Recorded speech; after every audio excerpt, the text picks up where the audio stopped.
Le cœur de la zone rouge, dans le grand sud musulman thaïlandais, à feu et à sang depuis près de 10 ans. C'est une guerre lointaine et oubliée, une guerre civile qui ne dit pas son nom, mais qui fait chaque jour plus de victimes.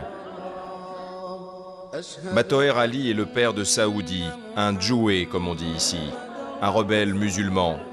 Il y a un mois, presque jour pour jour, Saoudi a lancé avec 50 hommes une attaque contre l'armée, l'une des plus audacieuses depuis le début du conflit. Mon fils est un héros. Ce qu'il a fait pour nous doit servir d'exemple. À moins d'1 kilomètre de là, les Marines thaïlandais occupent le terrain, mètre par mètre. La grande attaque rebelle de Bat Chau est aussi l'une des grandes victoires des forces gouvernementales. Une riposte fulgurante. Saoudi, comme 16 de ses comparses, a été abattu par les Marines qui les attendaient.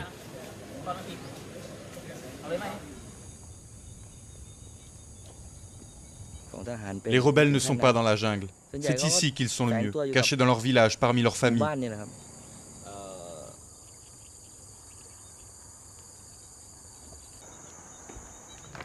Voici la veuve de Saoudi, elle a 22 ans. Elle n'aura finalement vu son mari que quelques semaines en 3 ans de mariage. Saoudi était recherché depuis longtemps comme l'un des membres les plus actifs de la rébellion. L'armée peut dire ce qu'elle veut, que nous sommes des rebelles, que mon mari était un hors-la-loi, mais moi je sais que je suis la veuve d'un martyr. Sa mort en héros me fait plus l'aimer encore. Depuis l'attaque, nous avons décidé de ne plus nous taire. Cela fait 10 ans que personne ne parle. Nous n'avons plus peur. J'ai donné mon fils et j'en suis fier. Oui, pourquoi devrions-nous craindre ces maudits soldats ?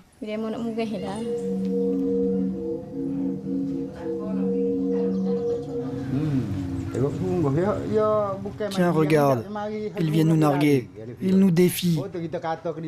Parfois, ils s'arrêtent et crient « On a tué votre Saoudi. Vous ne voulez pas vous venger? Venez vous battre. »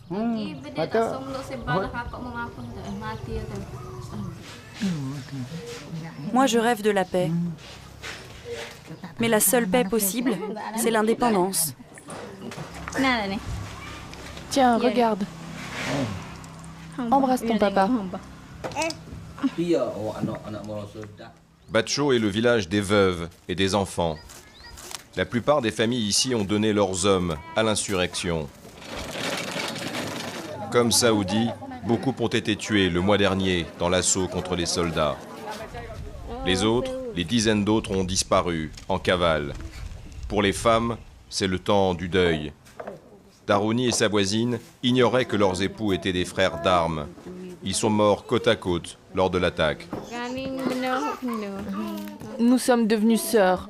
Nous sommes unis à jamais dans la mort de nos époux. Chacune a sa part de courage, sa part de fierté. L'essentiel, c'est d'être aussi digne que le sacrifice de nos hommes.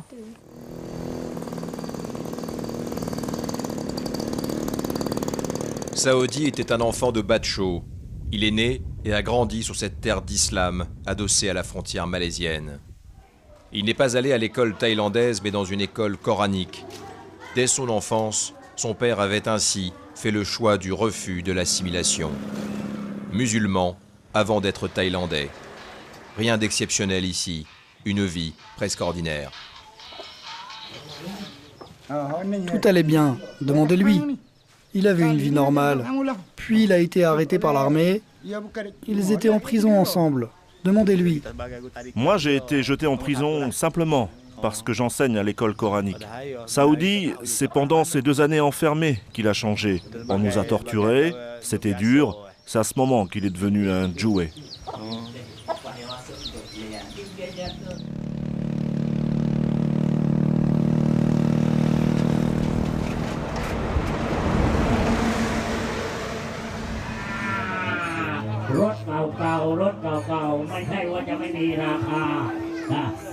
Ces jours de guerre psychologique dans la zone rouge. L'unité d'élite des Marines mène sa contre-offensive de charme auprès des populations locales. L'heure est à la fête. Une kermesse militaire sous haute sécurité. comme pour faire oublier que le succès du mois dernier est perçu en fait comme une écrasante défaite pour les gens qui vivent ici. En bon vainqueur, le chef des Marines arrive le dernier sous bonne escorte. Le périmètre est complètement bouclé. Le signal des téléphones portables a été coupé à cause des risques d'attentats. Mais tout va bien. Vous avez vu tous ces gens présents ici aujourd'hui? Chacun, dans les deux camps, a eu des pertes, a souffert. Maintenant, la meilleure chose à faire, c'est de trouver une solution pacifique. Mais regardez autour de vous. Tous ceux qui sont ici sont des proches des rebelles qui ont été tués.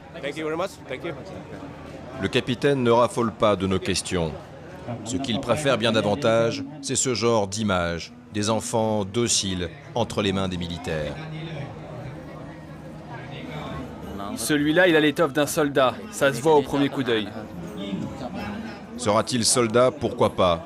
Ce qui est certain, c'est qu'il est déjà orphelin. Et puis voici le trophée, le clou du spectacle, le fils de l'un des chefs rebelles tué durant l'attaque. Quand il sera grand, nous serons tous réunis sous le même drapeau.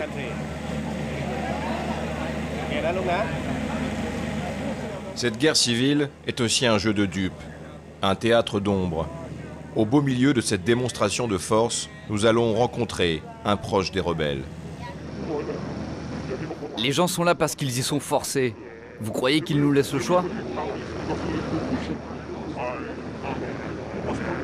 Des attaques comme celle-là, il y en aura d'autres.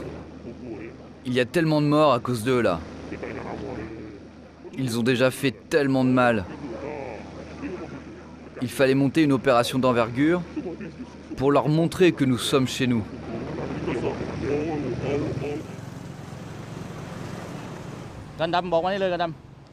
Il y a 20 ans, plus de 500 bouddhistes vivaient là. Aujourd'hui, ils ne sont plus que 20. Ce ne sont pas des irréductibles, ils n'ont simplement pas le choix. Pour l'instant, ils doivent rester et tenir. Madame Tongkham a subi plusieurs attaques, à la bombe artisanale, à la grenade. La dernière, il y a 3 mois, n'est pas passée loin. Depuis, elle ne sort plus de chez elle. C'est difficile de vivre comme ça, recluse. Je ne fais rien, j'attends. Ce que je redoute le plus, c'est ce jour où je n'en pourrai plus. Ce jour où je finirai par partir. Les bouddhistes de la région sont déjà partis par dizaines de milliers pour fuir les violences.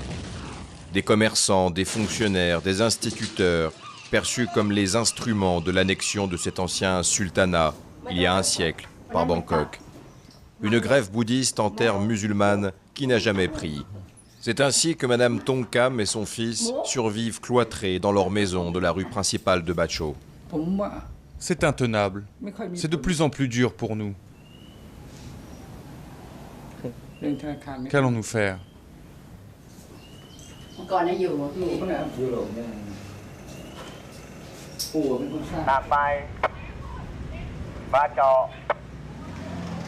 Il y a aussi des bouddhistes qui refusent de rester cloîtrés ou d'avoir peur. Voici leur chef, Yahui. Ce Marines à la retraite consacre ses jours et ses nuits à la sécurité des bouddhistes. Il est à la tête d'une milice, une force supplétive de l'armée et la police. Mi-justicier, mi-guerrier, il fait corps avec les forces de sécurité. Franchement, l'attaque de Bat Chau nous a pris par surprise. Je ne pensais vraiment pas qu'ils oseraient s'attaquer à une base des marines. Mais vous avez vu, on les a bien reçus. On les attend, on est tous prêts, aucun problème. Personnellement, je n'attends qu'une seule chose, qu'ils m'attaquent, puis qu'on se batte d'homme à homme, qu'on en finisse.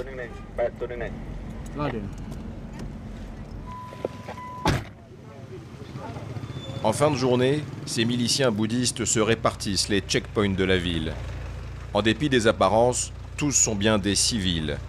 Femmes au foyer ou employés de banque, ce sont des volontaires souvent très zélés.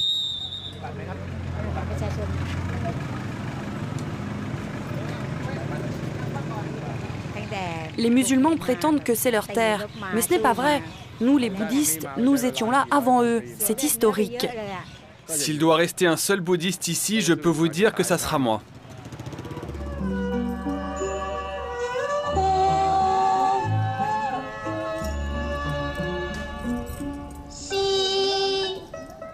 Le chef de la milice bouddhiste est perçu comme un héros dans sa communauté. Bien entendu, c'est la bête noire de l'autre camp.